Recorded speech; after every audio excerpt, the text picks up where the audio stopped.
বাজারের থেকে বেশ বড় সাইজের মোচা নিয়ে এসছে। মোচাটা আমি অল্প একটু করব, এই ছাড়িয়ে নিয়েছি এই সাদা অংশটা আর কাঠি মতন অংশটা দিয়ে এই মোচাটাকে আমি কুচিয়ে নেব। আমি বটি করে কুচালাম, কুচিয়ে নিয়েছি। আর আলুও অল্প কেটে নিলাম। এই হাতের মধ্যে পুরো আঠাটার মতো লেগে গেছে। এটা ধোয়ার আগে আমি পাতিলেবুর রস দিয়ে ভালো করে ঘষে নেব, তাহলে আর আমার নখগুলো কালো কালো থাকবে না, হাতটা ঠিক হয়ে যাবে, পরিষ্কার হয়ে যাবে। তেলের মধ্যে চিংড়ি মাছটা ভেজে তুলে রাখছি।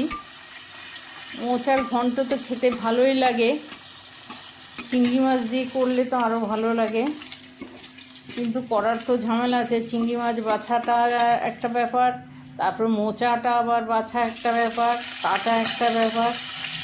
তেলের মধ্যে তেজপাতা, সাদা জিরে আর শুকনো লঙ্কা দিয়ে দিলাম। এটা একটু হয়ে গেলে একটু আমি কাঁচা লঙ্কা বাটা দিয়ে দেব। শুকনো লঙ্কাটা দিলাম যাতে একটু গন্ধটা ভালো হয়। কাঁচা লঙ্কা বাটাটাও দিয়ে দিলাম।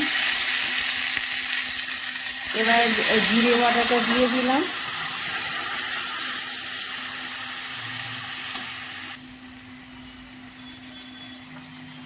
লবণ পরিমাণ মতন, অল্প একটু চিনি দিয়ে দিলাম। এটা একটু মিষ্টি দিলে খেতে একটু ভালো লাগে। এবার আলু টুকরোগুলো দিয়ে দিলাম, এই তেলের মধ্যে ভালো করে কষে নেব।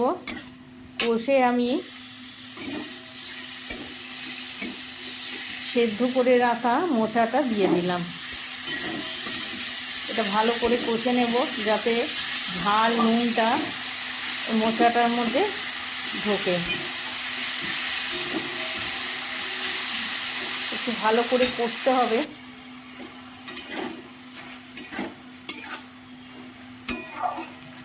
মোচার ঘন্ট আমার তো বেশ ভালো লাগে খেতে। এবার চিংড়ি মাছগুলো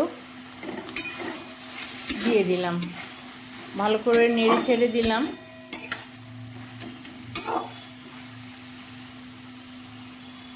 এবার এটা আমি চাপা দিয়ে দেবো, অল্প জল দিয়ে চাপা দিয়ে দিলাম।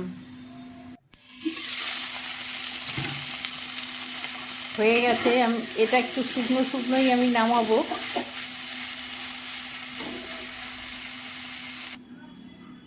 নামিয়ে ঢেলে রাখলাম অন্য পাত্রের মধ্যে। এটা গরম গরম খেতে ভালো লাগে, রুটি দিয়েও ভালো লাগে খেতে।